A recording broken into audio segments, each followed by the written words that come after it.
ne puisse plus prêcher. Le monsieur qu'on a jeté dans l'acide, dans un tonneau d'acide chauffé à Éphèse, mais qui n'est pas mort. Celui qu'on a pu tuer en disant sa force est dans sa virginité, dans sa chasteté, parce qu'il n'avait jamais connu les femmes.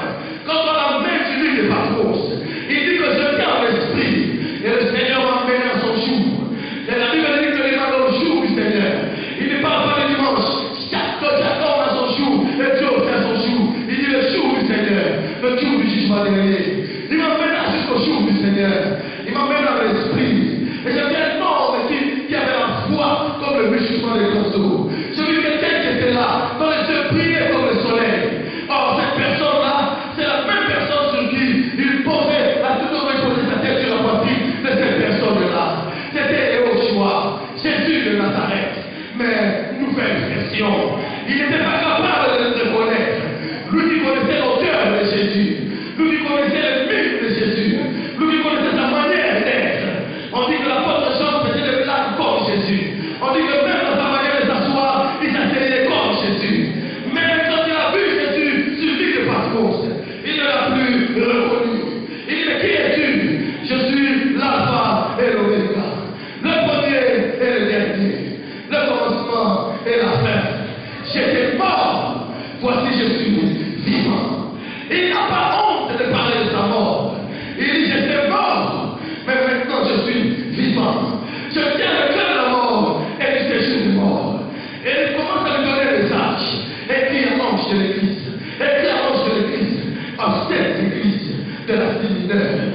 Dans l'Apocalypse chapitre 4, l'ange lui dit, monte ici, je te ferai voir ce qui va arriver dans la suite des temps. Il dit, puis je me retrouvais en esprit. Alors qu'il était déjà en esprit, comment peut-on dire qu'un homme qui est en esprit déjà se retrouve encore en esprit? Ça veut dire que même dans l'esprit, il y a des dimensions et des dimensions.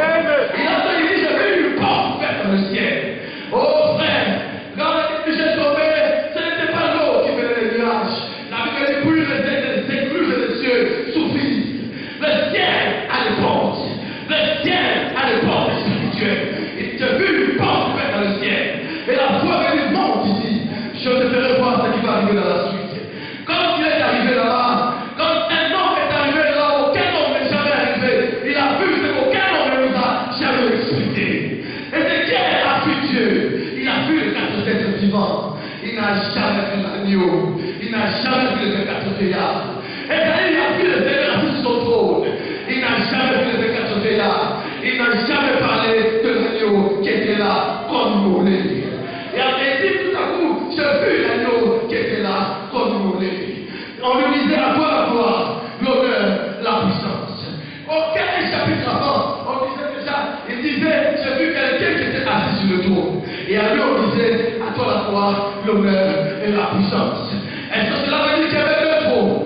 Non, il n'y a qu'un seul trône, avec 2 révélations. Alors la première révélation, c'était quelqu'un qui était assis sur le trône. La deuxième révélation, j'ai vu un agneau qui était là comme immolé. Ça veut dire comme égorgé. Un agneau qui était là comme égorgé. Il est à la fois mort et à la fois vivant. Je ne sais pas comment je peux ça. Il était là comme égorgé. Il n'était pas mort, on voyait qu'il était mort. Il avait la vie, on voyait qu'il était mort. Il avait la vie, on voyait qu'il était mort. Il était mort, on voyait qu'il avait la vie. Je ne sais pas si je peux l'expliquer. C'est comme ça que l'apôtre Paul dit ce que j'aime dans mon agonie de la vie. Il dit, maintenant même moi, apôtre Paul, je porte dans mon corps les marques, les stigmates de la mort de Jésus-Christ. Maintenant, dans mon corps humain, la mort et la vie de Jésus, la mort de Jésus et la résurrection de Jésus agissent dans mon corps. Je le sens dans mon corps. Il dit, plusieurs fois, on m'a tapé, on m'a laissé comme mort. Si tu tapes quelqu'un à mort, et que tu le laisses comme mort, c'est que tu es convaincu qu'il est mort. Donc plusieurs fois, l'apôtre Paul est entré dans le coma. On l'a laissé comme mort. La Bible dit, ils sont partis sachant qu'il était mort. Mais David a dit un jour à Dieu, après avoir compté le jour, rappelle-moi le nombre des années que tu m'as donné, ainsi je saurai que la mort ne viendra jamais avant son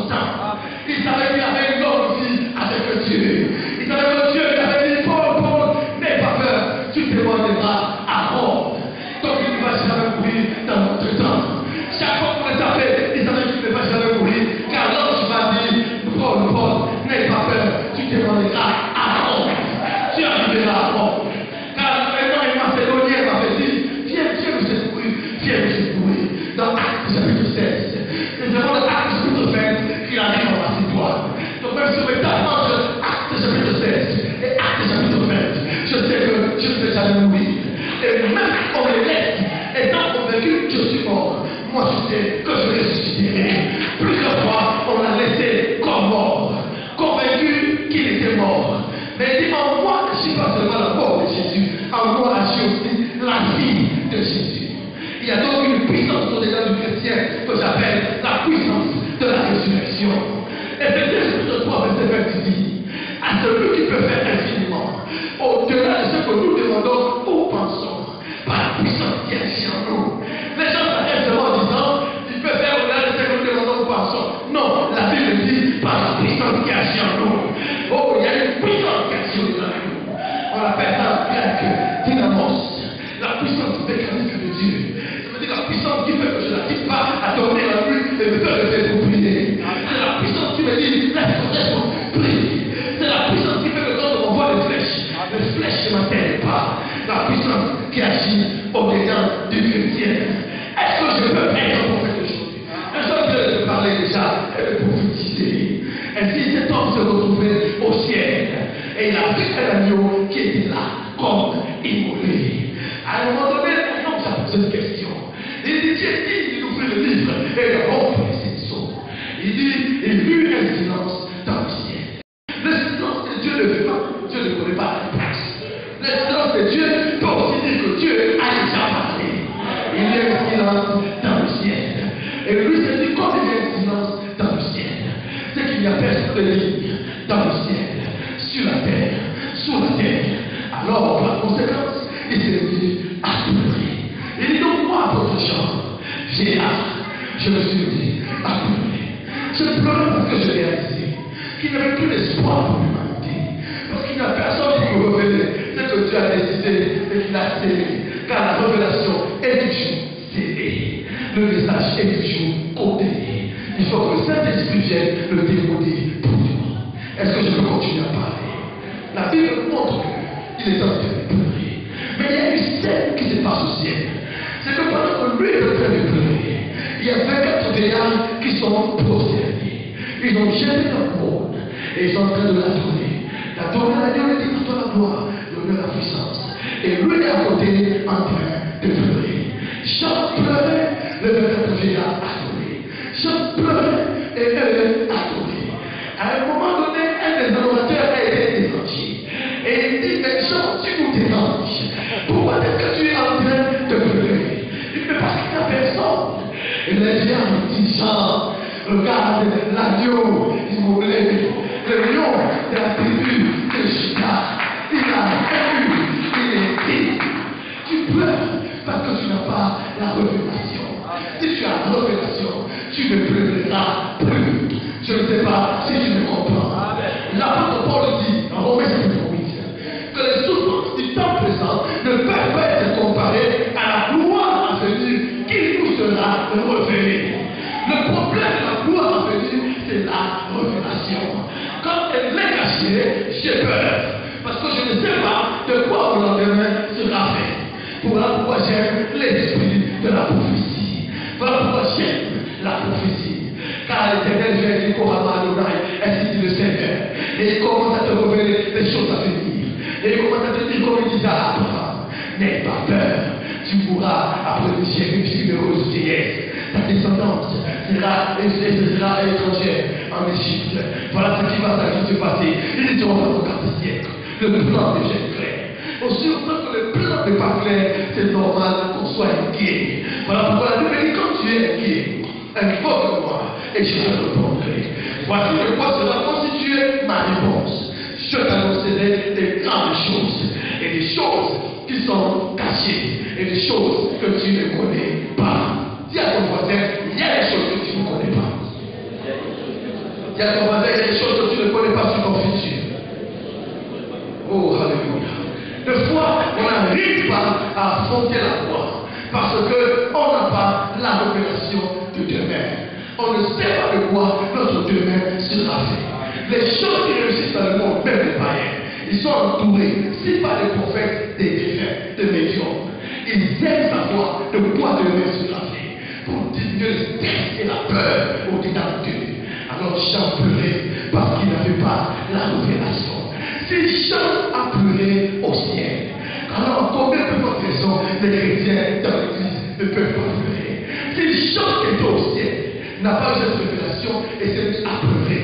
Je comprends alors pourquoi tu peux pleurer. Mais elle a une réponse à tes pleurs. Ça s'appelle la révélation. C'est au travers de la révélation que Dieu vient sécuriser mon âme, sécuriser ma pensée. De telle sorte que je ne sois pas comme un bateau agité par des vagues. La Bible dit que Dieu qui nous donne la promesse, c'est une parenthèse. Pour s'assurer que nous n'allons pas chavirer à cause des vagues, parce que notre Dieu est comme un bateau. Il met l'encre, vous voyez, l'encre qu'on prend pour bloquer le bateau. Il met l'encre de sa parole dans notre âme, l'encre de sa promesse dans notre âme, dans notre esprit. Et lui-même le tient là-bas dans le troisième ciel, au ciel. Et donc je sais, quel que soit le problème qui m'arrive, l'encre de mon âme me tient et mon lendemain est sécurisé à cause de la prophétie. J'ai donc la raison de me lever le matin et de chanter et de dire mon demain sera meilleur car j'ai la révélation que Dieu m'a parlé sur ma vie, m'a dit demain sera ceci, cela, et donc je n'ai aucune raison d'avoir peur. Il n'y a aucune situation qui va dépasser la révélation que Dieu t'a donnée pour ta vie. Aucune. C'est ça qui faisait la force de Jésus. Voici un homme qu'on est en train de flageller. Voici un homme qu'on est en train d'humilier. Voici un homme célèbre, une célébrité de son temps, qu'on est en train de chiffrer et qui ne dit rien pour moi. Parce que la vie et la mort sont au pouvoir de l'âme. Et que en tant que maître du monde, le roi de la terre, s'il parle, il va arrêter le processus de la gloire. S'il parle, les anges descendront et vont le délivrer. Et s'il parle, il n'y aura pas de gloire. S'il n'y a pas de gloire, il n'y a pas de résurrection. Et s'il n'y a pas de résurrection, notre foi est vaine. C'est pour que moi, un jour dans la vie, je n'ai pas peur que lui n'a pas parlé. Je ne sais pas si tu me comprends. Une des grandes difficultés de l'esprit, c'est calme quand ça chauffe. Et c'est une des grandes forces, des grandes armes et des esprits nobles que la pauvre a sur terre et de gérer la situation. Car la Bible dit, mon fils, il faut bien attendre le silence, le secours de l'Éternel. Tu ne mourras pas parce que tu n'as pas parlé. Le silence n'est pas un signe de faiblesse. Au contraire, ça veut dire que cette personne sait ce que Dieu lui avait dit. Voilà une maman qui voit son enfant en train d'être bastonnée devant elle. Une maman qui a implicité comment cet enfant est élevé par Dieu. Elle avait vu un ange qui lui a dit, tu concevras. Une maman qui sait que son enfant avait fait du bien. Il ne faisait que guérir le malade. Il ne faisait que ressusciter les morts. Il ne faisait que donner la vie. Depuis le mariage de Cana, voilà une maman qui voit son enfant en train d'être bastonnée et humiliée. Quelle est la maman qui va accepter cela? Mais il y a une parole qu'un vieillard lui avait dit quand le bébé n'avait que 8 jours.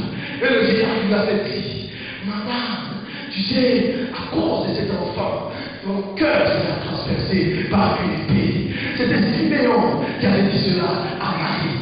Voilà pourquoi elle pouvait supporter la peine. Et les gens peuvent se dire, oh cette femme, comment elle n'arrive pas à parler? Elle en sait quelque chose. La même qu'elle gardait les promesses dans son cœur.